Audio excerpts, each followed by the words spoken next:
왜냐면 이게 다칠 것 같아요. 이런 거지 마. 이제 그만 멈출게요. 여기 더 이상 이동 안 돼요. 집중해 주세요. 조용히. 이동아, 앉으세요. 아니, 앉으세요.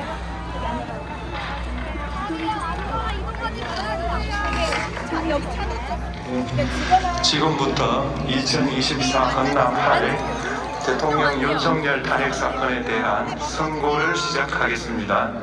먼저 적법 요건에 관하여 살펴보겠습니다. 이 사건 계엄 선포가 사법심사의 대상이 되는지에 관하여 보겠습니다.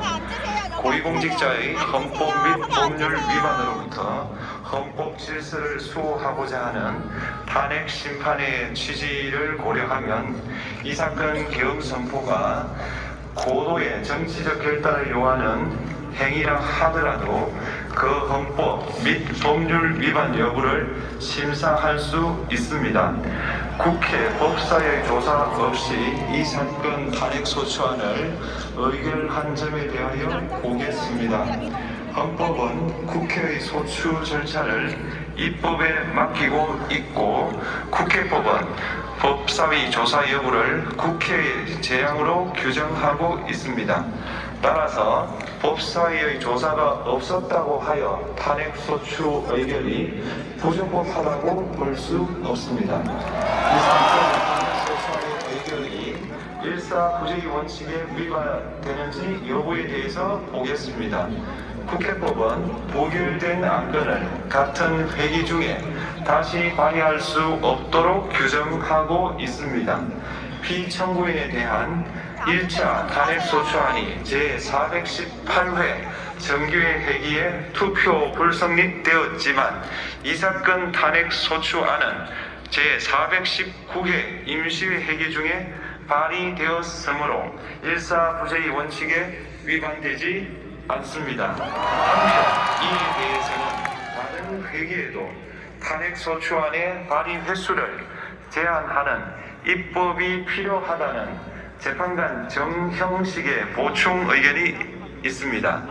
이 사건 계엄이 단시간 안에 해제되었고 이로 인한 피해가 발생하지 않았으므로 보호이익이 헌결되었는지 여부에 대해서 보겠습니다. 이 사건 계엄이 해제되었다고 하더라도 이 사건 계엄으로 인하여 이 사건 탄핵 사유는 이미 발생하였으므로 심판의 이익이 부정된다고 볼 수 없습니다. 소추 의결서에서 내란죄 등 형법 위반 행위로 구성하였던 것을 탄핵 심판 청구 이후에 헌법 위반 행위로 포섭하여 주장한 점에 대하여 보겠습니다. 기본적 사실관계는 동일하게 유지하면서 적용 법조문을 철회, 변경하는 것은 소추사유의 철회, 변경에 해당하지 않으므로 특별한 절차를 거치지 않더라도 허용됩니다. 피청구인은 소추사유에 내란죄 관련 부분이 없었다면 의결 정족수를 충족하지 못하였을 것이라고 주장하지만 이는 가정적 주장에 불과하며 객관적으로 뒷받침할 만한 근거도 없습니다. 대통령의 지위를 탈취하기 위하여 탄핵 소추권을 남용하였다는 주장에 대하여 보겠습니다. 이 사건 탄핵 소추안의 의결 과정이 적법하고 피소추자의 헌법 또는 법률 위반이 일정 수준 이상 소명되었으므로 탄핵 소추권이 남용되었다고 볼 수 없습니다. 그렇다면 이 사건 탄핵 심판 청구는 적법합니다. 한편 증거법칙과 관련하여 탄핵 심판 절차에서 형사소송법상 전문 법칙을 완화하여 적용할 수 있다는 재판관 이미선, 김영두의 보충 의견과 탄핵 심판 절차에서 앞으로는 전문 법칙을 보다 엄격하게 적용할 필요가 있다는 재판관 김복형, 조한창의 보충 의견이 있습니다. 다음으로 피청구인이 직무집행에 있어 헌법이나 법률을 위반하였는지, 피청구인의 법 위반 행위가 피청구인을 파면할 만큼 중대한 것인지에 관하여 살펴보겠습니다. 우선 소추 사유별로 살펴보겠습니다. 1. 이 사건 계엄 선포에 관하여 보겠습니다. 헌법 및 계엄법에 따르면 비상계엄 선포의 실체적 요건 중 하나는 전시, 사면 또는 이에 준하는 국가 비상사태로 즉가 교전 상태에 있거나 사회 질서가 극도로 교란되어 행정 및 사법 기능의 수행이 현저히 곤란한 상황이 현실적으로 발생하여야 한다는 것입니다. 피청구인은 야당이 다수 의석을 차지한 국회의 이례적인 탄핵소추 추진, 일방적인 입법권 행사 및 예산삭감 시도 등의 전횡으로 인하여 위와 같은 중대한 위기사항이 발생하였다고 주장합니다. 피청구인의 취임 후 이 사건 계엄 선포 전까지 국회는 행안부 장관, 검사, 방통위위원장, 감사원장 등에 대하여 총 22건의 탄핵소추안을 발의하였습니다. 이는 국회가 탄핵소추 사유의 위헌, 위법성에 대해 숙고하지 않은 채 법 위반의 의혹에만 근거하여 탄핵심판 제도를 정부에 대한 정치적 압박 수단으로 이용하였다는 우려를 낳았습니다. 그러나 이 사건 계엄 선포 당시에는 검사 1인 및 방통위위원장에 대한 탄핵 심판 절차만이 진행 중이었습니다. 피청구인이 야당이 일방적으로 통과시켜 문제가 있다고 주장하는 법률안들은 피청구인이 제의를 요구하거나 공포를 보류하여 그 효력이 발생되지 않은 상태였습니다. 2025년도 예산안은 2024년 예산을 집행하고 있었던 이 사건 계엄 선포 당시 상황에 어떠한 영향을 미칠 수 없고 위 예산안에 대하여 국회 예결특위의 의결이 있었을 뿐 본회의의 의결이 있었던 것도 아닙니다. 따라서 국회의 탄핵소추, 입법, 예산안 심의 등의 권한 행사가 이 사건 계엄 선포 당시 중대한 위기 상황을 현실적으로 발생시켰다고 볼 수 없습니다. 국회의 권한 행사가 위법, 부당하더라도 헌법재판소의 탄핵 심판, 피청구인의 법률안 제의 요구 등 평상시 권력 행사 방법으로 대처할 수 있으므로 국가 긴급권의 행사를 정당화할 수 없습니다. 피청구인은 부정선거 의혹을 해소하기 위하여 이 사건 계엄을 선포하였다고도 주장합니다. 그러나 어떠한 의혹이 있다는 것만으로 중대한 위기 상황이 현실적으로 발생하였다고 볼 수는 없습니다. 또한 중앙선관위는 제22대 국회의원 선거 전에 보안 취약점에 대하여 대부분 조치하였다고 발표하였으며 사전, 우편, 투표함, 보관 장소, CCTV 영상을 24시간 공개하고 개표 과정에 수검표 제도를 도입하는 등의 대책을 마련하였다는 점에서도 피청구인의 주장은 타당하다고 볼 수 없습니다. 결국 피청구인이 주장하는 사정을 모두 고려하더라도 피청구인의 판단을 객관적으로 정당화할 수 있을 정도의 위기 상황이 이 사건 계엄 선포 당시 존재하였다고 볼 수 없습니다. 헌법과 계엄법은 비상계엄 선포의 실체적 요건으로 병력으로서 군사상의 필요에 응하거나 공공의 안녕 질서를 유지할 필요와 목적이 있을 것을 요구하고 있습니다. 그런데 피청구인이 주장하는 국회의 권한 행사로 인한 국정마비 상태나 부정선거 의혹은 정치적, 제도적, 사법적 수단을 통하여 해결하여야 할 문제이지 병력을 동원하여 해결할 수 있는 것이 아닙니다. 피청구인은 이 사건 계엄이 야당의 전횡과 국정위기 상황을 국민에게 알리기 위한 경고성 계엄 또는 호소형 계엄이라고 주장하지만 이는 계엄법이 정한 계엄 선포의 목적이 아닙니다. 또한 피청구인은 계엄 선포에 그치지 아니하고 군경을 동원하여 국회의 권한 행사를 방해하는 등의 헌법 및 법률 위반 행위로 나아갔으므로 경고성 또는 호소형 계엄이라는 피청구인의 주장을 받아들일 수 없습니다.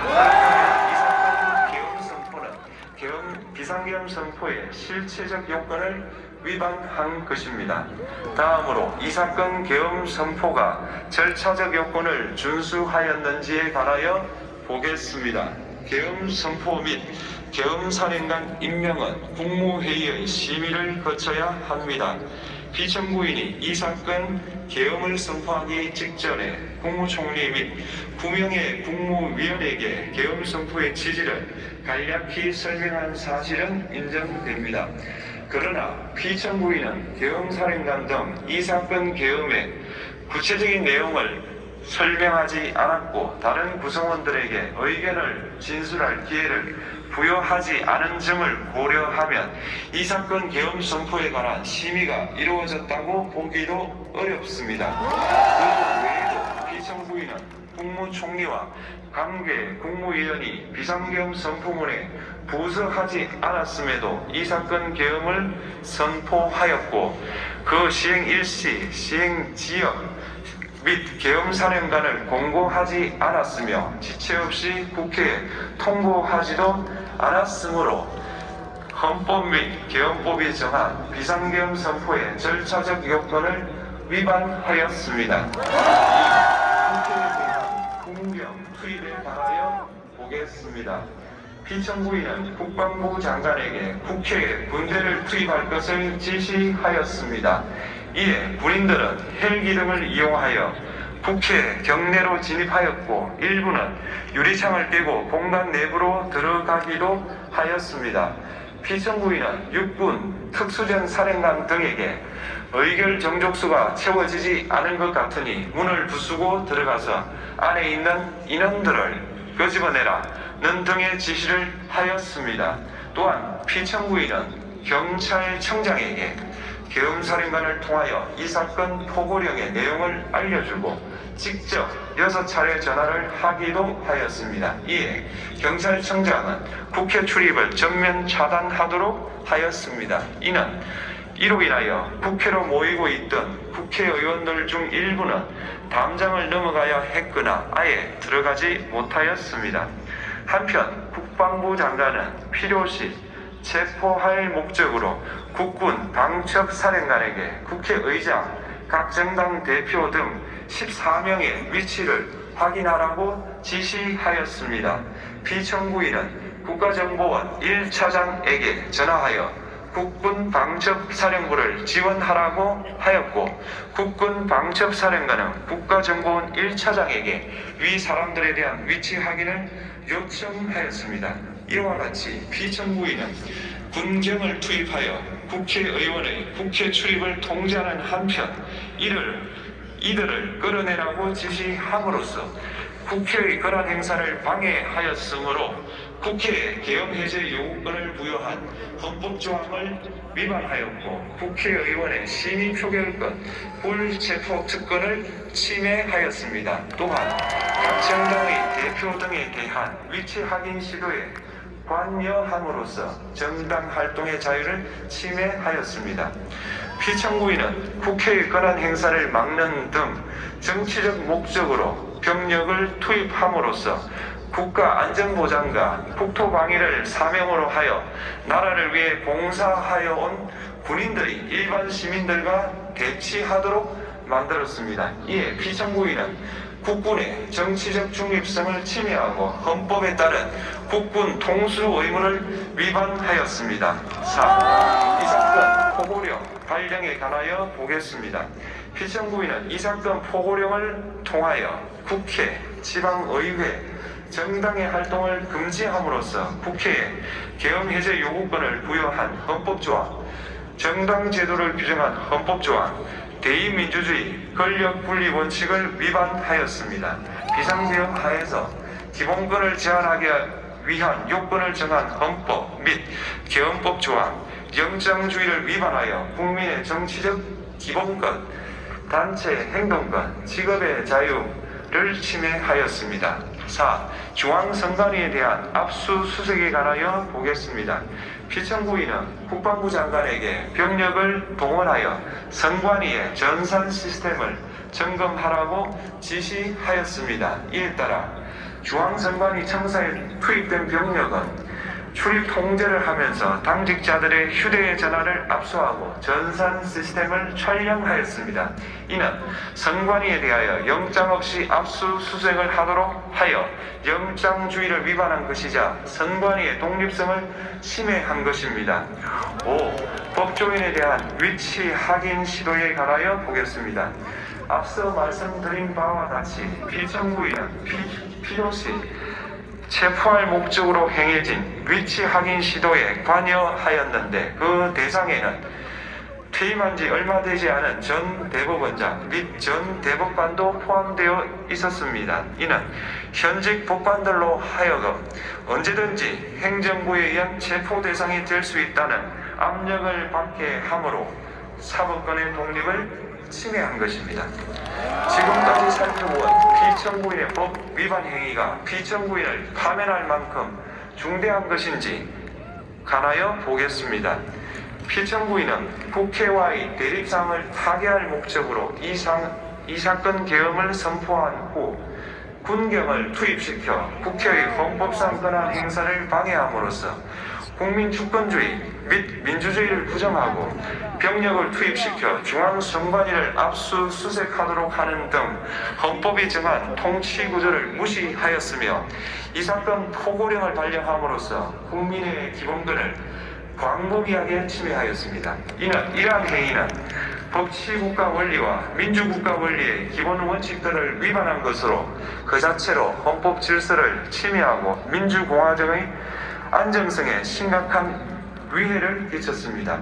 한편 국회가 신속하게 비상계엄 해제 요구를 결의할 수 있었던 것은 시민들의 저항과 군경의 소극적인 임무 수행 덕분이었으므로 이는 피청구인의 법 위반에 대한 중대성 판단에 영향을 미치지 않습니다. 대통령의 권한은 어디까지나 헌법에 의하여 부여받은 것입니다. 피청구인은 가장 신중히 행사되어야 할 권한이 국가 긴급권을 헌법에서 정한 한계를 벗어나 행사하여 대통령으로서의 권한 행사에 대한 불신을 초래하였습니다. 피청구인이 취임한 이래 야당이 주도하고 이례적으로 많은 탄핵 소추로 인하여 여러 고위공직자의 권한 행사가 탄핵 심판 중 정지되었습니다. 2025년도 예산안에 관하여 헌정사상 최초로 국회 예산결산특별위원회에서 정액 없이 감액에 대해서만 야당 단독으로 의결하였습니다. 피청구인이 수립한 주요 정책들은 야당의 반대로 시행될 수 없었고 야당은 정부가 반대하는 법률안들을 일방적으로 통과시켜 피청구인의 제2요구와 국회의 법률안 의결이 반복되기도 하였습니다. 그 과정에서 피청구인은 야당의 전횡으로 국정이 마비되고 국익이 현저히 저해되어 가고 있다고 인식하여 이를 어떻게든 타개하여야만 한다는 막중한 책임감을 느끼게 되었을 것으로 보입니다. 피청구인이 국회의 권한 행사가 권력 남용이라거나 국정 마비를 초래하는 행위라고 판단한 것은 정치적으로 존중되어야 합니다. 그러나 피청구인과 국회 사이에 발생한 대립은 일방의 책임에 속한다고 보기 어렵고 이는 민주주의 원리에 따라 해소되어야 할 정치의 문제입니다. 이에 관한 정치적 견해의 표명이나 공적 의사결정은 헌법상 보장되는 민주주의와 조화될 수 있는 범위에서 이루어져야 합니다.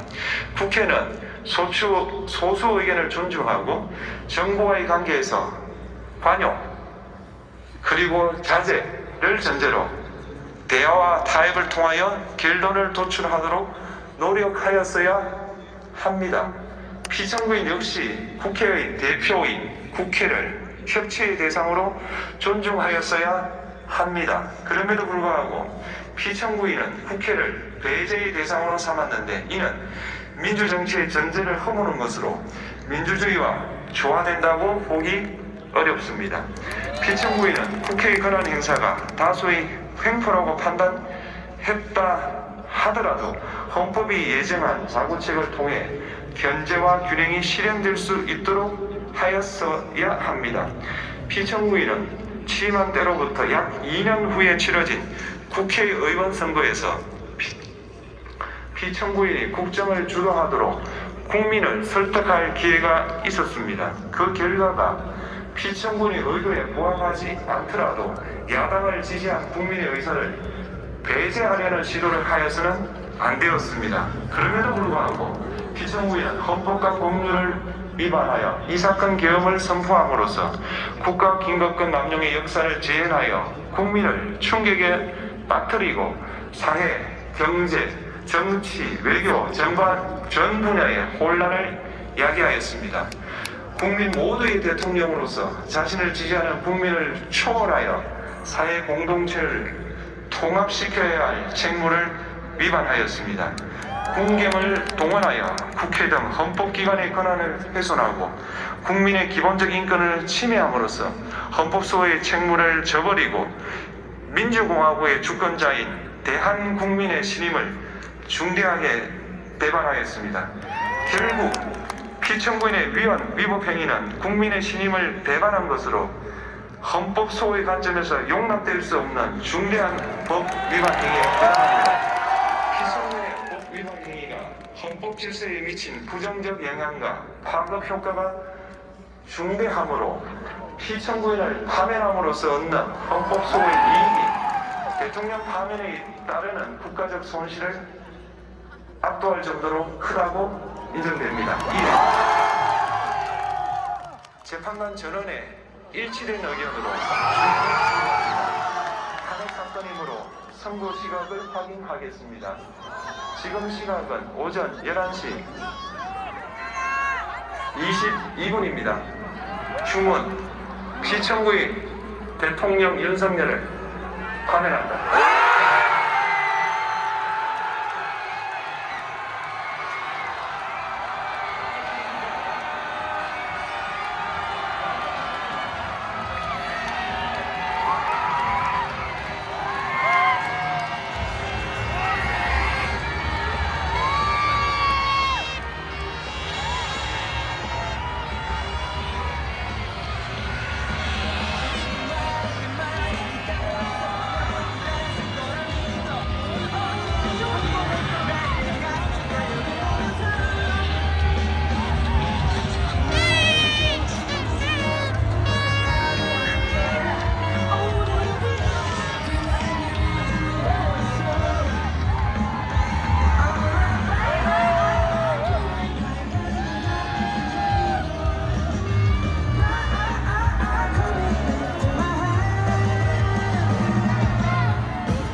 승리 함성 시작!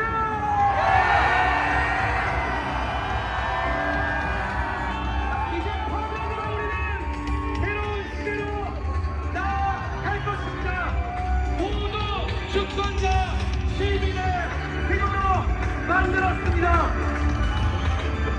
전해주고 싶었을 그 시간이 다 부서진 후에야 들리지만 눈을 감고 느껴봐 움직이는 마음 너를 향한 내 눈빛을 특별한 미적을 기다리지만 눈앞에서 우리의 거치긴 할 수 없는 미래의 꿈 바꾸지 않아 포기할 수 없어 변치 않은 사랑으로 지금도 단조히 그대 나가지 시선 속에서 나를 시려서 멈춰서 버리는 시간 사랑해 너의 느낌 이대로 그려왔던 헤매이는 이 세상 속에서 반복되는 슬픔이지 않려 수많은 알수 없는 일 속에 희미한 빛을 난 쫓아가 언제까지라도 함께할 거야 다시만 난 나의 세계 주권자 시민이 승리했습니다. 다시 한번 너무나 즐거운 마음 담아서 함성 시작!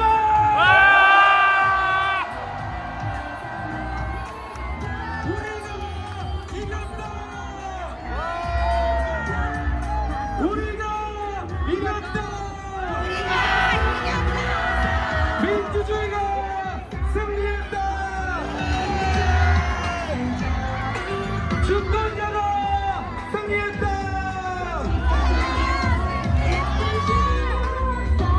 멈춰져 버리는 시간 사랑해 너의 느낌 이대로 그려왔던 헤매이는 이 세상 속에서 반복되는 슬픔이진 않아 수많은 알수 없는 일 속에 희미한 빛을 난 쫓아가 언제까지나 함께할 거야 다시 만난 우리의 이렇게 가만 밤홀로 늘기를 그대의 부드러운 숨결이 순간 따스하게 감겨오네 모두 나의 말에 전할래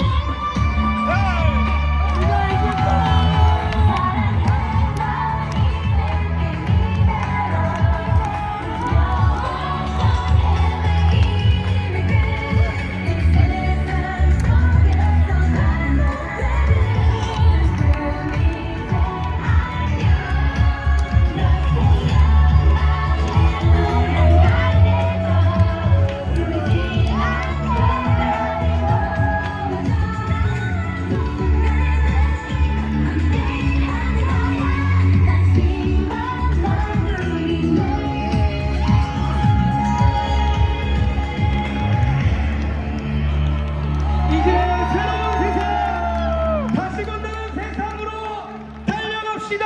그러실 수 있죠? 자, 즐거운 마음 담아서 우리는 이겼습니다. 신나게 함께 즐겨주십시오.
외쳐보겠습니다.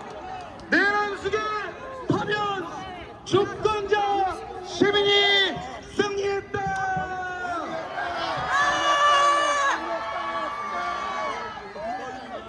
이겨서 행복하십니까?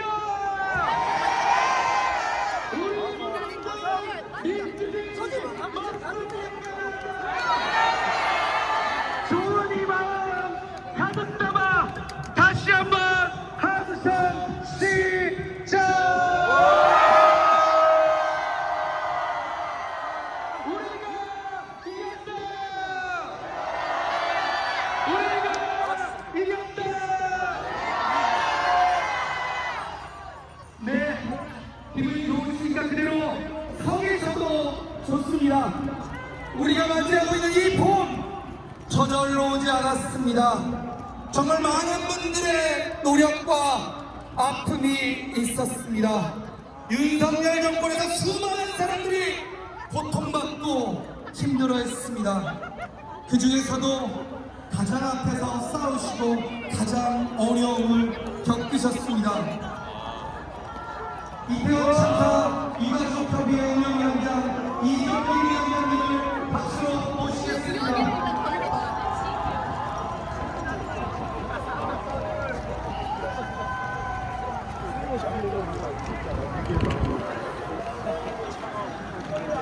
시민 여러분, 감사합니다. 이제 하면서 봄이 찾아왔습니다. 지금 기다리는 분들이라면 내 손을 치다가 이제 우리 곁에서 사라졌습니다. 12.3 비상계엄 예방 국회로 뛰어간 우리 유가족들이 있었습니다. 또다시 누군가 희생되는 피격이 없었어야 한다는 아주 단순한 생각뿐이었습니다. 유가족들은 지난 4개월간 끈으로 분노를 가지고 윤석열 탄핵 집회 때마다 시민들과 함께 있습니다. 집회 참석하고